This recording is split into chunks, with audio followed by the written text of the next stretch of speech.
Anong mangyayari kung bakante ang opisina ng Vice President? Iiral ang Section 9, Article 7 ng Saligang Batas.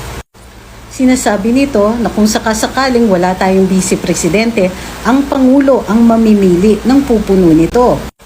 At pipili siya from the Senate or the House of Representatives.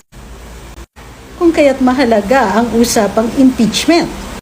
At pag-isipan natin kung sino ang bukod-tanging magbe-benefit dito. Yo, what's up mga boss? Yun, malinaw yung sinabi doon ni Attorney Trixie Cross Angeles mga boss, na napakalaga pala mga boss pag ma-impeach ang ating Vice Presidente. Kaya naman pala marami sa mga kalaban ngayon ay gustong ma-impeach itong ating Vice Presidente na si VP Inday Sara Duterte mga boss.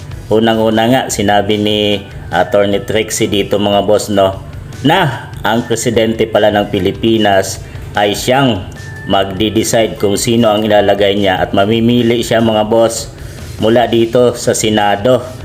Ito nga ay si Miguel Zubiri mga boss, yung Speaker of the House at Senate Speaker yun mga boss, at Speaker of the Congress mga boss ay itong si Speaker Martin Romualdez mga boss. So pwede siyempre kung si Pangulong Bongbong Marcos mga boss siyempre kakampihan niya yung kanyang pinsan dito mga boss na Speaker Martin Romualdez. So kaya naman pala todo na ang suporta or todo na ang pangbabatikos para ma-impeach, dahil usap-usapan ngayon mga boss, ginagawa ng paraan ng mga kalaban para ma-impeach itong si VP Inday Sara Duterte mga boss.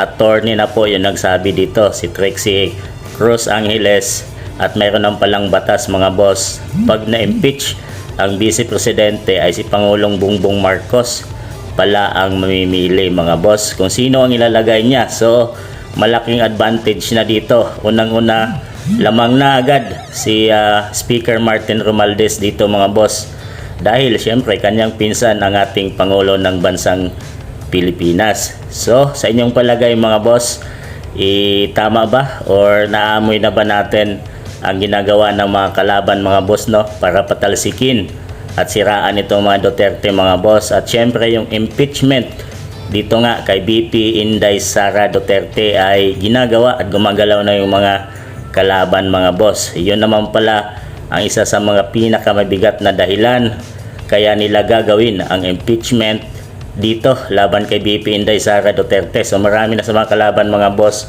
ay hindi na nakapaghintay sa 2028 election mga boss, dahil ngayon pa lang ay gumagalaw at gumagawa na sila ng paraan. Sa inyong palagay mga boss, so naamoy na ba natin ang ginagawa ng mga kalaban at para patalsikin itong si VP Inday Sara Duterte mga boss?